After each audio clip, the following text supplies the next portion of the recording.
প্রিয় ছাত্রছাত্রীবৃন্দ, আমি আজ তোমাদের বিজনেস স্ট্যাটিস্টিক্সের চতুর্থ অধ্যায় মেজার অফ ডিসপারশন থেকে কয়েকটি অঙ্ক করাবো।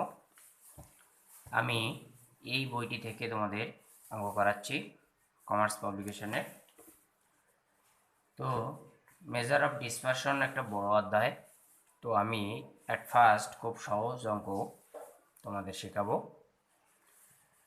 আমি আজ তোমাদের শেখাবো range and coefficient of range, আর দ্বিতীয় যেটা শেখাবো mean distribution and coefficient of mean distribution from mean.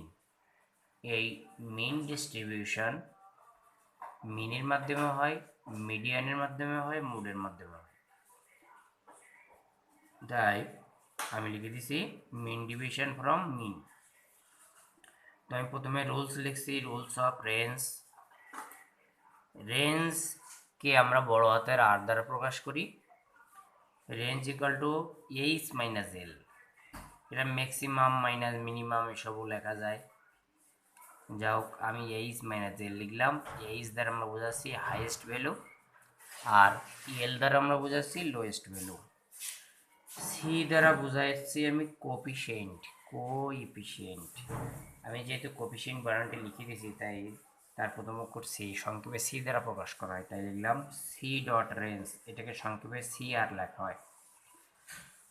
Highest value minus lowest value divided by highest value plus lowest value. Rules of mean division from mean কীভাবে চিনব? যদি x bar থাকে সেটা মিনের, এম ও থাকলে মোডের, M E দেওয়া থাকলে এমডি ব্র্যাকেটে এম ই দেওয়া থাকলে মিডিয়ান। তো সিম্পল ডিস্ট্রিবিউশনের ক্ষেত্রে মিন ডিভিশনের সূত্র সামেশান, এই চিহ্নটার নাম কি? Modulus x minus x bar.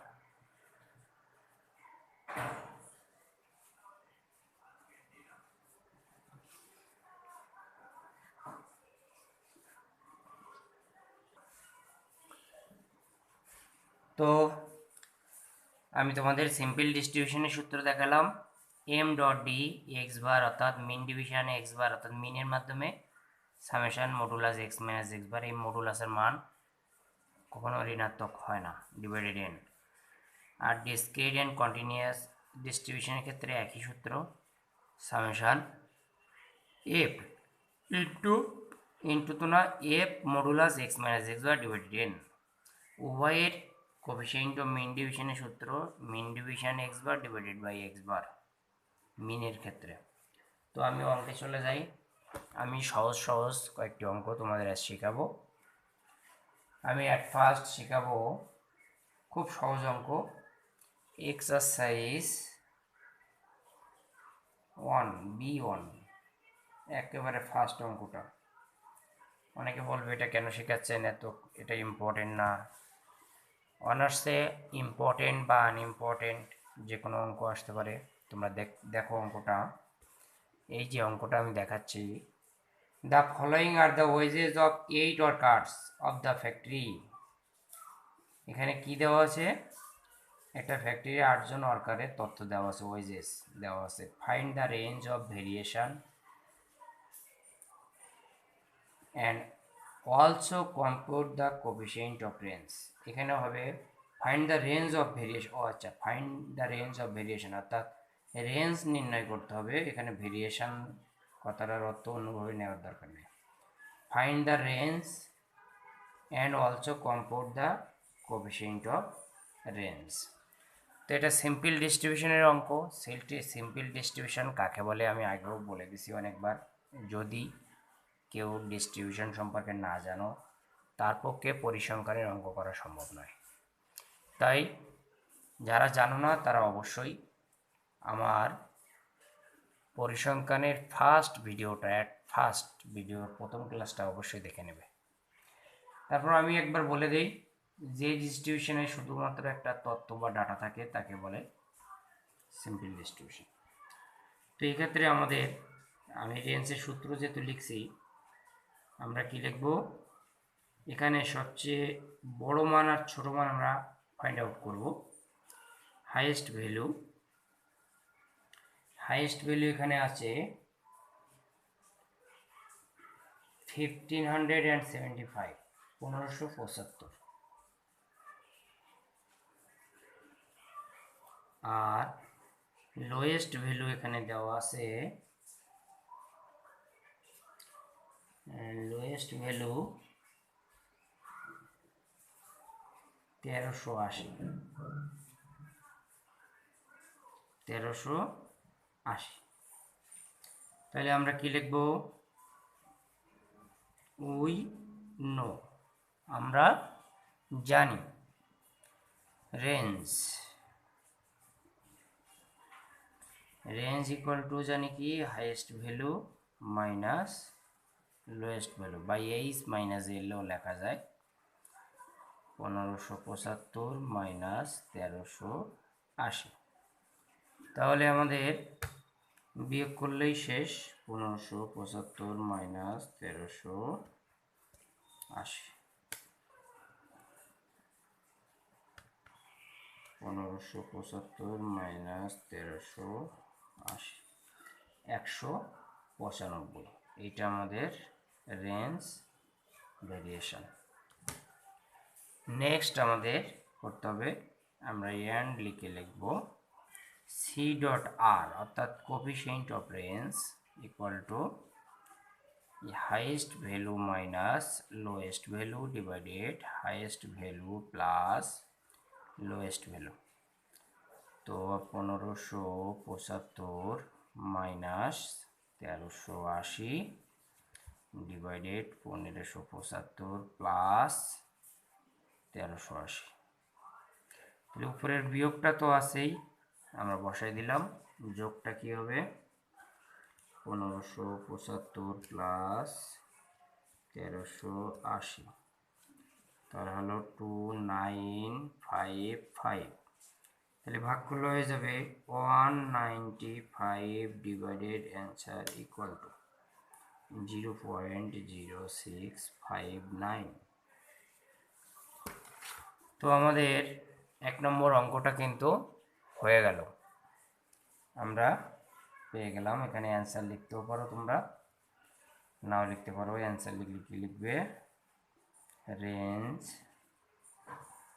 Range equal to 195 আর কোফিশিয়েন্ট অফ রেঞ্জ লিখবে 0.066 অ্যাপ্রক্স। আমি আরেকটি অঙ্ক করাবো রেঞ্জের, খুব সহজ অঙ্ক, কন্টিনিউয়াস ডিস্ট্রিবিউশনের অঙ্ক একটি আমি শেখাবো। তো আমি সেটা শেখাবো এক্সারসাইজ 4 B4। এক্সারসাইজ B4, হ্যাঁ তোমরা দেখতে পাচ্ছ এই যে এক্সারসাইজ B4, এই অঙ্কটি আমি তোমাদের শেখাবো। এখানে কি লেখা আছে? Calculate coefficient of range from the following data. অর্থাৎ এখানে রেঞ্জ বের করতে আমাদের বলিনি, তো রেঞ্জ বের করাও সহজ, কোফিশিয়েন্ট রেঞ্জ বের করাও সহজ। যেহেতু এটা কন্টিনিউয়াস ডিস্ট্রিবিউশনের অঙ্ক, এক্ষেত্রে আমাদের সর্বশেষ যে ক্লাসটা আছে এই ক্লাসের সবচেয়ে যে বড় মান অর্থাৎ হাইয়েস্ট ভ্যালু 60, আর সর্বপ্রথম ক্লাসের লোয়েস্ট ভ্যালু 10, এই দুটো অর্থাৎ 60 হবে এইচভি আর 10 হবে এলভি, মানে আগের অঙ্কের মতো সেম, খালি ধরার ক্ষেত্রে একটু ভিন্নতা। আমার মনে হয় আমি বোঝাতে পেরেছি। কন্টিনিউয়াস ডিস্ট্রিবিউশনের ক্ষেত্রে কি হবে? সবচেয়ে বড় ক্লাসের আপার লিমিটটা হবে এইচভি অর্থাৎ হাইয়েস্ট ভ্যালু, আর সবচেয়ে ছোট ক্লাসের লোয়ার লিমিটটা হবে লোয়েস্ট ভ্যালু। অনেক সময় 4 মার্কের অঙ্কটা আসে, এই জন্য আমি করাচ্ছি। Here highest value equal to 60, LV equal to 10। তো আমরা কি লিখব? ডাইরেক্ট সি ডট আর, অর্থাৎ কোএফিসিয়েন্ট অফ রেঞ্জ,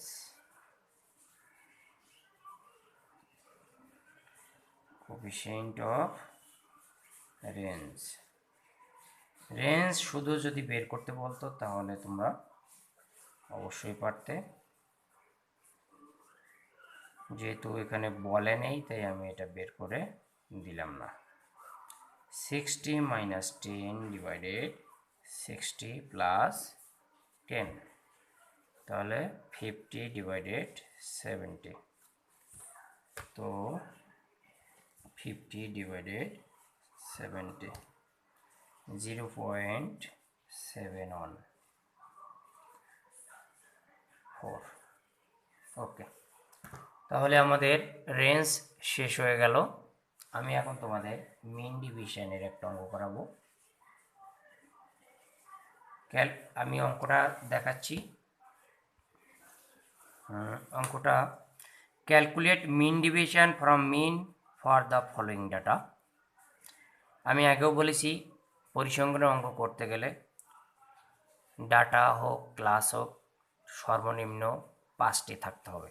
এই অঙ্কটির ক্ষেত্রে আছে 4টি, তাই আমি আর একটি ক্লাস নিয়ে তোমাদের অঙ্কটা শেখাবো।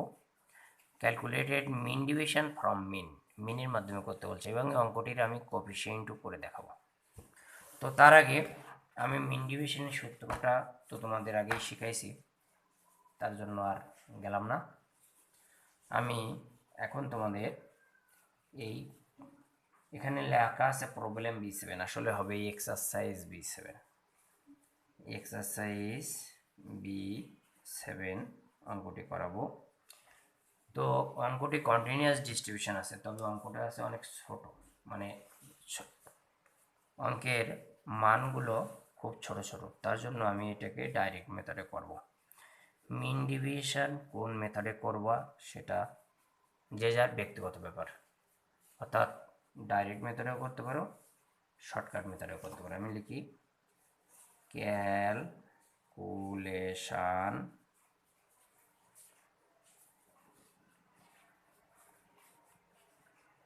অফ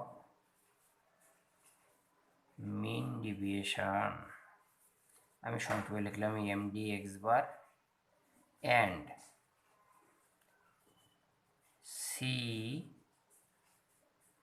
CMDX বার।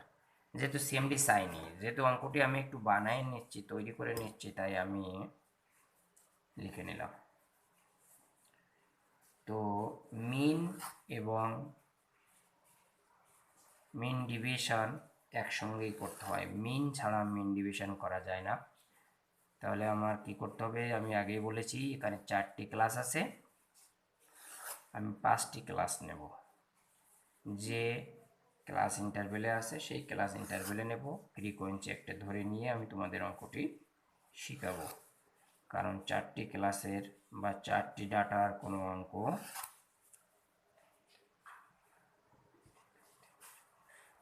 অঙ্ক পরিসংখ্যানের ক্ষেত্রে গ্রহণযোগ্য হয় না, অর্থাৎ ভুল বলে পরিগণিত হয়। আমাদের আছে ক্লাস, আমাদের এই টেবিলটা করতে গেলে কয়টি কলাম লাগবে সেটা একটা ম্যাটার হয়ে দাঁড়ায়। আমাদের ক্লাস আর ফ্রিকোয়েন্সি দেওয়া আছে, এরপর আমাদের মিড ভ্যালু বের করতে হবে। আমরা এরপরে সিদ্ধান্ত নেব যে এটা ডাইরেক্ট মেথড করবো না শর্টকাট। তাহলে আমি যেহেতু ডাইরেক্ট করব, মিড ভ্যালু কি এক্স ধরি, তাই fx, তারপরে x minus x bar f into x minus x bar. আমরা f into x minus x বারটা একবারও করতে পারি, দুইবারও করতে পারি। আমি দুইবারে করে দেখালাম, আমাদের 7টি কলম লাগবে।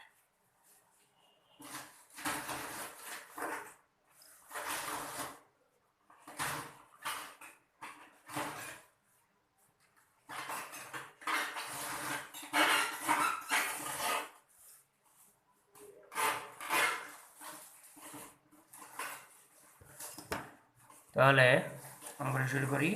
ক্লাস ফ্রিকোয়েন্সি m.v সংক্ষেপে x, তারপরে আমি ডাইরেক্ট মেথডে করব তাই fx, এরপর modulus x minus x bar তারপরে F modulus x minus x bar 1 2 3 4 5 6 ও 6টি হলে হয়ে যায়। জানি না কেন 7টি দিলাম, আমাদের 7টির দরকার নাই। তো আমি class উঠালাম 2 to 4 4 to 6 6 to 8 8 to 10 আমি নিলাম 10 to 12। আমাদের বইতে যে ফ্রিকোয়েন্সি দেওয়া আছে সেটা আগে আমি অ্যাপ্লাই করি 3 4 2 1 আমি নিলাম আবার 2 অর্থাৎ 3 আর 4 7 আর 2 9 1 10 আর 2 12। মিড ভ্যালু বের করার নিয়ম হচ্ছে, আমি আগে হয়তো শিখাইনি বা শিখাইছি কিনা আমার খেয়াল নাই। প্রতিটি ক্লাসের আপার প্লাস লোয়ার ভাগ 2 অর্থাৎ 4 যোগ 2 6 ভাগ 2 3। ক্লাস ইন্টারভেল যদি সব সেম থাকে অর্থাৎ upper minus lower upper minus exclusive মেথডে আছে 2 2, তাহলে একটা বের করে 2 2 যোগ করে গেলেই হয় 3 আর 2 5 5 আর 2 7 7 আর 2 9 2 11। আমরা এফ এক্স গুণ করবো 3 3 9 20 7 2 14 9 22। আমরা সামেশন এফ এক্স বের করব। সামেশন এফ এক্স তাহলে 22 প্লাস 14 প্লাস 9 প্লাস 20 প্লাস 9 তাহলে হইল 74। তাহলে আমি কি লিখব, আমরা আগে মিন বের করে নেব। আমি এখানেই নিই, এখানেই হয়তো হবে উই নো মিন ব্র্যাকেটে x bar equal to summation F x divided N. তো এন তো আমি করিনি, এন বের করে নেই 3 আর 4 7 আর 2 9 10 আর 2 12। তাহলে আমাকে ওই পাশে যেতেই হচ্ছে, আমরা লিখলাম 74 ডিভাইডেড 12। তাহলে কি হলো 74 ডিভাইডেড 12 6.166 6.17 আমি লিখলাম। এবার আমরা কি করব, আমরা এই দুইটা কলাম করব, কিন্তু আমরা এটা একবারে করে যেতে পারি। তো আমাদের এক্স আছে মিড ভ্যালু, আমরা কি করব 3 মাইনাস আমাদের এক্স বারের মানটা আছে 6.17 ইকুয়াল টু দিয়ে লিখব মাইনাস, এখানে কখনো মাইনাস হবে না তাই আমরা মাইনাসটা অ্যাপ্লাই করব না। 3.17 গুণ ফ্রিকোয়েন্সি 3 9.51। মডুলাসের মান কখনো ঋণাত্মক হয় না। 5 minus 6.17 1.17 into frequency 4.68। Next frequency mid value 7 minus 6.17 0.83। আমরা এই কলামটা নাও করলেও পারি, গুণ 2। তো আমি অ্যাট ফার্স্ট শেখাচ্ছি এই জন্য তোমাদের করাই দিলাম, তোমরা যদি না করতে চাও একবারে করতে চাও এই কলামটা করতে পারো। এরপর 9 মাইনাস 6.17 2.83 গুণ ফ্রিকোয়েন্সি 1, তাহলে তো দেওয়ার দরকার নেই 2.83। আমি আবারও বলছি, কখনোই মডুলাসের মান ঋণাত্মক হয় না। ঋণাত্মক আসবে ক্যালকুলেশনে, কিন্তু আমরা সেটা অ্যাপ্লাই করব না, আমরা ধনাত্মক অর্থাৎ পজিটিভ লিখব।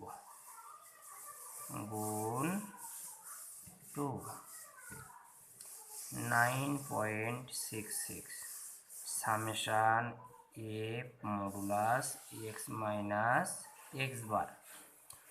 তো আমরা যদি এটা যোগ করি তাহলে কি হয়, সাম করি তাহলে 2.83 প্লাস 1.66 প্লাস 4.68 প্লাস 9.51 28.34 28.34।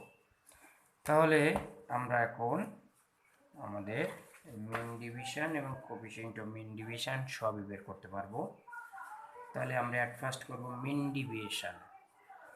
লিখব অতএব মিন ডিভিয়েশন ফ্রম মিন অর্থাৎ এক্স বার ইকুয়াল টু